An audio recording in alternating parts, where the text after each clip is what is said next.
আগামী দিনের নতুন এবং তরুণ নেতৃত্বের কথা যখন চিন্তা করি, আমাদের মাথায় সবার আগে কিন্তু জনাব তারেক রহমান সাহেব আসে।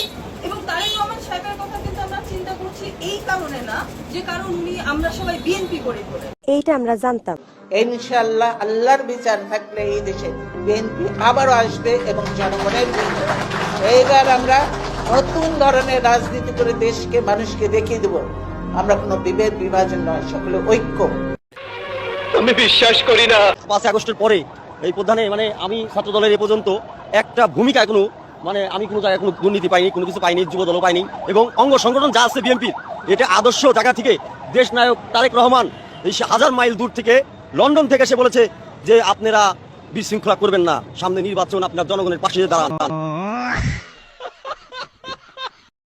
আপনি এখানে যে দাঁড়াবেন, রাস্তায় দাঁড়াবেন, দাঁড়ায় বলবেন 2 মিনিট বলবেন যে এই জায়গায় বিএনপির কয়জন আছেন, দেখবেন 2 মিনিটের ভিতরে 200 লোক জড়ো হয়ে যাবে।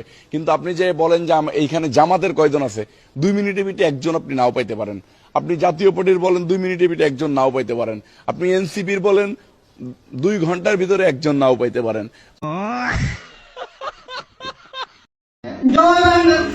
বাংলাদেশ জিন্দাবাদ, শহীদ জিন্দাবাদ। বেগম খালেদা জিয়া যদি জীবিত থাকে, বিএনপি ক্ষমতা আসে, ইনশাল্লাহ 6 মাসের মধ্যে বেগম খালেদা জিয়াকে আমরা নোয়াখালী বিভাগ বাস্তবায়ন করে নেব ইনশাল্লাহ। বিএনপি যদি ক্ষমতা আসে, 1 নম্বর সাবজেক্ট থাকবে নোয়াখালী বিভাগ। লেকিন 1 সেকেন্ড, এটা আমরা যদি ইনশাল্লাহ ক্ষমতা আসে, এটা কুমিল্লা বিভাগ হবে। কুমিল্লা, আমরা কুমিল্লার গণমানুষের দাবি কুমিল্লা বিভাগ, আমরা সে দাবির সাথে একমত। তোর মাথা নষ্ট। জয় বাংলা, জয় বাংলা, জয় রহমান, জয় হোক। বাংলাদেশ হবে না, নির্বাচন করতে দেওয়া হবে না। আমরা ঢাকার বুকে আমাদের জন্ম, এই ঢাকা শহরে এবং বাংলাদেশের উত্তপ্ত রাজপথে জাতীয়বাদী কর্মীদের সৃষ্টি হয়েছে। আমরা মারা যাব তবু মাথা নত করবো না। জিএম কাদেরের নেতৃত্বেই আগামী দিনের সরকার হবে। কি সাক্ষ্য প্রমাণ আছে তোমার কাছে? আমি বললাম যে আমার এমপি হওয়া লাগবে না, আমি এইভাবে বুঝাই। গত রাত্রেও আমি ওদের সাথে মিটিং করছি, ওরা বলে যে না, আপনি দাঁড়ান, আপনি দাঁড়ায় থাকলে আপনার ভোট এসে যাবে, আপনার ভোট কেউ বেশি পাবে না কখনো। আমার ভোটের দরকার না, আমি তোদের এমনি খেদমত করবো। শোনা গো আমার। তারেক জিয়া বুঝ লেখা দিয়ে আর রাজনীতি করবে না, এটা লিখে দিয়ে তারপর সে কিন্তু চলে যায়। কাজে তাকে তো কেউ মানে বিতাড়িত করে নাই, স্বেচ্ছায় চলে গিয়েছিল, তারপর আর সে ফিরে আসেনি। বলেন কি? আওয়ামী লীগ এমন করাপশন করছে, পয়সাপাতি পাঠাই দিছে চাঁদের দেশে। এখন আপনি এটা তদন্ত করতে তো চাঁদের দেশে আর একটা কমিটি পাঠান লাগবে, যাইতেও পারবে না, তো দুর্নীতি ধরতেও পারবে না। যদি সেই লগি বইটা, যদি সেই বাঁশের লাঠি বঙ্গবন্ধুর মতো, ডাকের মতো হাতে নেয়, তাহলে কেউ পালাবার পথ পাবে না। যদি সারা বাংলাদেশ থেকে আমরা আচ্ছা বলি, নেত্রী যদি আমাদেরকে সিদ্ধান্ত দেন, চলো চলো ঢাকা চলো, মাঠ যমুনা, আপনার কি হিসাব আছে কত লক্ষ মানুষ সেদিন আমরা ঢাকায় ঢুকতে পারবো? কেউ আছে রুদিবার? আহো বাতিজা, আহো, দেখছো তোমার লে কত বড় ফুকনিটা রাইখা দিচ্ছে, আর এইটা তোমার পাচাটা ঢুকাই দেব। আওয়ামী লীগকে আমরা আসলে বাংলাদেশের রাজনীতি করতে দিব না। আওয়ামী লীগের রাজনীতি বাংলাদেশে হওয়া উচিত না। ছাত্রলীগকে নিষিদ্ধ করার পরেও কিভাবে ছাত্রলীগের অনেকে এখনো রাজপথে মাঝে মধ্যে নামে এবং কেন তাদেরকে আসলে গ্রেফতার করা হয় না? 24-এ আওয়ামী লীগ কি করেছে আমরা সবাই তার জলজন্ত উদাহরণ। আমাদের ভাই, আমাদের বোনদেরকে খুন করেছে, গুম করেছে, নির্বিচারে জেলে ঢুকিয়েছে। তো আমরা মনে করি এত কিছুর পরে আসলে আওয়ামী লীগের বাংলাদেশে রাজনীতি করার কোনো বৈধতা থাকতেই পারে না। ঠিক বলেছো। আওয়ামী লীগের সময় আমরা আওয়ামী লীগ নামের একটা শক্তির বিরুদ্ধে লড়াই করছি। আচ্ছা, লড়াই করছি, লাঠি নিয়ে দাঁড়াইছি, আওয়ামী লীগ দাঁড়াইছে, দুইজনে যুদ্ধ করছি, মানুষ বাহাবা দিছে, হাততালি দিছে।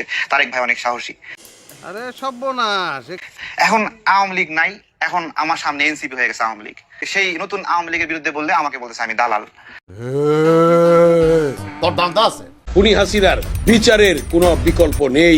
আর বিচার এ বাংলাদেশের মাটিতে হইতে হবে। এবং যেহেতু একটি সন্ত্রাসী দল, একটি খুনির দল, সেই দলের তাদের রাজনীতি নিষিদ্ধ ঘোষণা করেছে, সঠিক করেছে, এবং তাদের রাজনীতি করার বাংলাদেশে কোনো অধিকার নেই। আন্দোলনে অংশগ্রহণ করেছিলেন, তাদের মধ্যে যদি অনৈক্য হয় তাহলে ফ্যাসিস্টরা সুযোগ পেয়ে যাবে। সেই সুযোগটাই তারা নিচ্ছে, চেষ্টা করছে। কেউ কেউ নির্বাচন বানচাল করার চেষ্টা করছে। আজকে যদি হাসিনার বার্থডে, তো সে যেহেতু নাই, তার জন্মদিনের উপলক্ষে আমরা হচ্ছে কি আজকে কুকুরদেরকে কেক খাওয়াচ্ছি। এটা হচ্ছে কি তাদের সাথে যায়, আওয়ামী লীগের সাথে যায়, যেহেতু তাদের আরেকটা নিকনেম আছে কুকুরকালে, তো দ্যাটস ওয়াই হচ্ছে কি কুকুরদেরকে খাওয়ানো।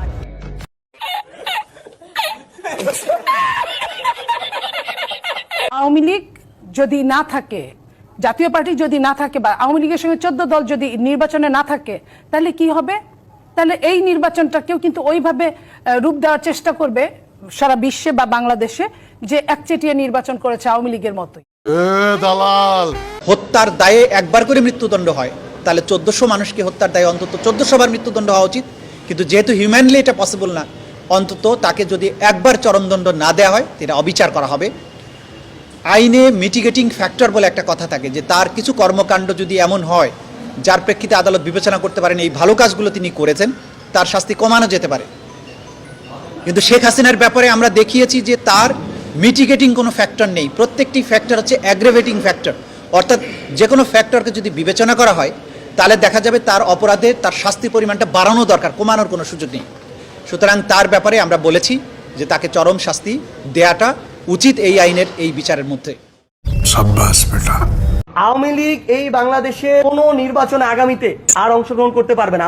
ওই প্রক্রিয়ার দিকে যাচ্ছি যে এখন তাদের কার্যক্রম নিষিদ্ধ হয়েছে, বিচারিক প্রক্রিয়ায় আওয়ামী লীগ দল হিসেবে তাদের বিচার হবে এবং দল হিসেবে তাদেরকে নিষিদ্ধ হতে হবে।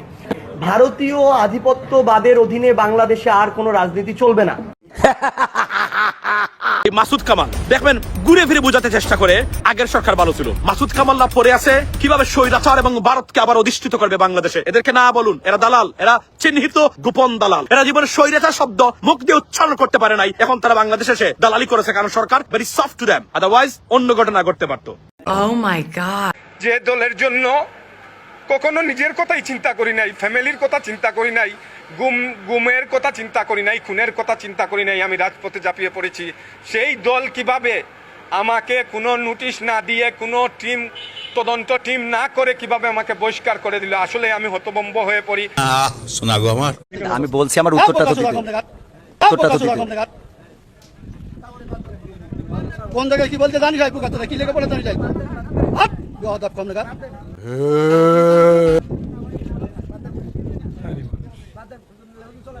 একদম বাস্ত করে দেবো সব একদম।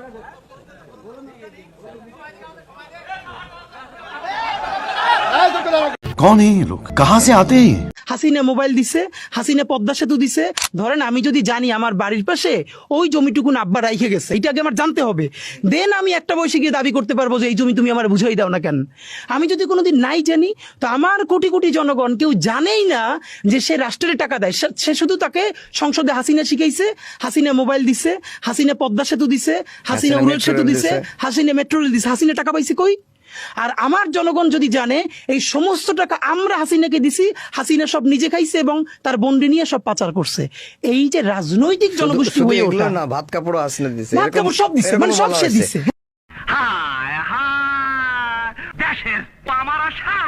এখন যারা বলছে যে 32 নম্বর ভাঙা ছিল ভয়ঙ্কর মব, মবের মাস্টার তো ছিল বিএনপির ইশরাক ভাই, এই মবের মাস্টার ছিল বিএনপি নিজে। কি কষ্ট, কারণ জনতার মেয়র বিএনপির তরফে বলুক বা ইশরাক ভাই নিজে বলুক, তিনি এখানে ক্রেন পাঠাতে হেল্প করেছেন, ইভেন তিনি পোস্ট দিয়েছেন ক্রেন যেতে দেরি হচ্ছে কেন। সঠিক বলেছেন। জামাত নিষিদ্ধ করবেন, এটা আওয়ামী লীগের সুরে আপনি কথা বলেছেন। চোখ রাঙানো, বিদ্যমাতকে দমন করা, হিংসা, দাম্ভিকতা, অহংকার, মাস্তারি, চাঁদাবাজি যে বাংলার মানুষ পছন্দ করে না। ঢাকা বিশ্ববিদ্যালয়, জাহাঙ্গীরনগর, চট্টগ্রাম, রাজশাহীতে দেশের শ্রেষ্ঠ বিদ্যাপীঠের ছেলেরা ভোট দিয়ে এই চাঁদাবাজদেরকে ব্যর্থ করে দিয়ে প্রমাণ করেছে তোমাদের স্থান বাংলাদেশে হবে না।